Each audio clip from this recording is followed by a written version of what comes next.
வணக்கம் மக்களே, welcome to Ramya அக்கா சேனல். இன்னைக்கு நம்ம என்ன சமைக்க போறோம்னா மீன் குழம்பு சமைக்க போறோம். வாங்க ருசிக்கலாம் சமைக்கலாம். என் கைக்குள்ள மலர்ந்தவளே நெஞ்சில் குடியிருக்கும் நாளினாக என் உயிரே. நம்ம வந்து எண்ணெய் ஊற்றிக்கலாம். எண்ணெய் வந்து 2 குழிக்கரண்டி எண்ணெய்.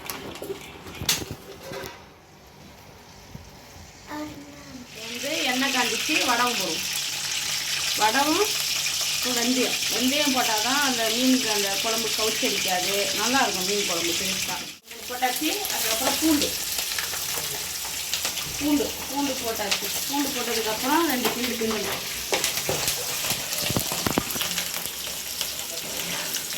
நல்லா கிண்டியாச்சு. இது லைட்டாக இதாகிடுச்சா சேர்ந்துருக்குங்க. அதுக்கப்புறம் நம்ம வெங்காயம் போடணும்.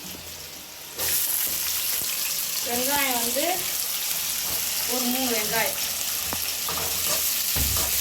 தெரியும். ஒரு மீடியம் சைஸ் வெங்காயம் ஒரு 3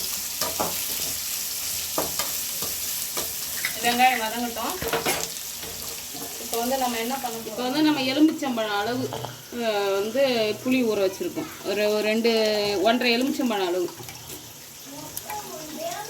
போட்டுட்டு 4 டேபிள் ஸ்பூன் மட்டும் சொல்லிட்டேன். மிளகாத்தூள் 4 டேபிள் ஸ்பூன் போட்டு உப்பு தேவையான அளவு, நீங்கள் எந்த அளவுக்கு குழம்பு வைக்கிறீங்களோ அந்த அளவுக்கு உப்பு போட்டுட்டு கையால் கரைச்சாதான் அந்த மீன் குழம்பு டேஸ்ட்டாக இருக்கும் நல்லா. அதனால் நம்ம கையால் கரைச்சிட்டு ரெடியாக வச்சிடணும். உப்பு தேவையான அளவு, புளிப்பு எல்லாம் பார்த்துட்டு தண்ணி இது நம்ம வந்து தக்காளி போடப்போம். வெங்காயம் வந்து இந்த அளவு வதங்கினா போதும்.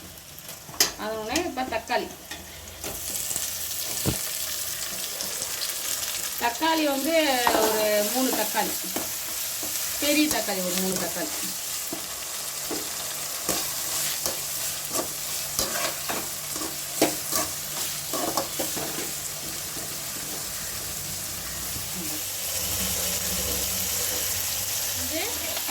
இந்த அளவு தக்காளி வதங்கிடுச்சு.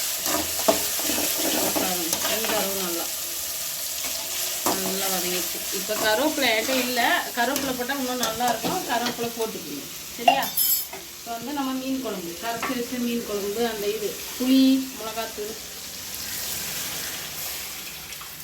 ஊற்றியாச்சு. இப்போ வந்து நம்ம ஊற்றிட்டு தேவையான அளவு தண்ணி ஆட் பண்ணணும்.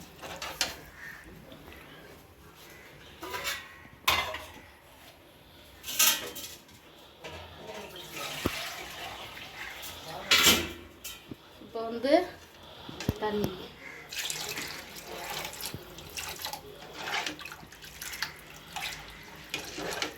வந்து கெட்டி எந்த அளவு வைக்கிறது, ரொம்ப தண்ணியாக இருக்கும். சில பேர் தண்ணியாக வச்சுருவாங்க, தண்ணி அதிகமாக ஊற்றிட்டு. அப்போ வந்து நம்ம எந்த அளவு வைக்கணும்னா, இப்போ நம்ம ஜல்லிக்கரண்டி எடுக்கணும்ல, இப்போ குழம்பு கரண்டி எடுக்க வேணாம். இது இப்போ உங்களுக்கு காட்டுறது தோசை ஜல்லிக்கரண்டி எடுத்தேன். இந்த அளவு இப்போ நம்ம இப்படி மொழ்றோன்னா இந்த திக்னஸ் இருக்கும். இந்த திக்னஸ் அப்படி இருந்தால் உங்களுக்கு கரெக்டான பதம். புரியுதுங்களா? பச்சை தண்ணி மாரி இருக்குது, இப்படி இருக்கும். இந்த அளவு வச்சிங்கன்னா குழம்பு உங்களுக்கு கரெக்டாக வரும். சுண்டி அந்த மீன்லாம் போட்டு எடுக்க. சரியா?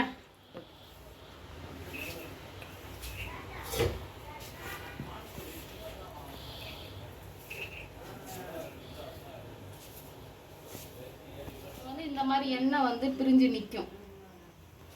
இப்போ வந்து எண்ணெய் இந்த ஓரத்தில் நிற்கிது பாருங்க. இப்போ பாருங்க, தெரியுதுங்களா உங்களுக்கு? எண்ணெய் இந்த மாதிரி பிரிஞ்சால் குழம்பு காஞ்சிடுச்சு நான் அர்த்தம். இப்போ வந்து நம்ம வந்து நல்லா பாருங்கள், கட்டி ஆயிடுச்சு பாருங்கள். தெரியுதுங்களா உங்களுக்கு? முன்னே தண்ணியாக இருந்துச்சுங்க. அதுதான் இப்போ வந்து நம்ம மீன் போட போகிறோம். என்ன மீன் போட போகிறோன்னா வெள்ளைக்கிழங்காய். சூப்பராக இருக்கும் அந்த மீன், எப்பவுமே குழம்புக்கு அல்டிமேட்டாக இருக்கும். இப்போ வந்து இப்போ வந்து 2 மீன் கலந்து வைக்கிறோம். இப்போ வந்து சங்கரா மீனும் கிழங்கா மீனும்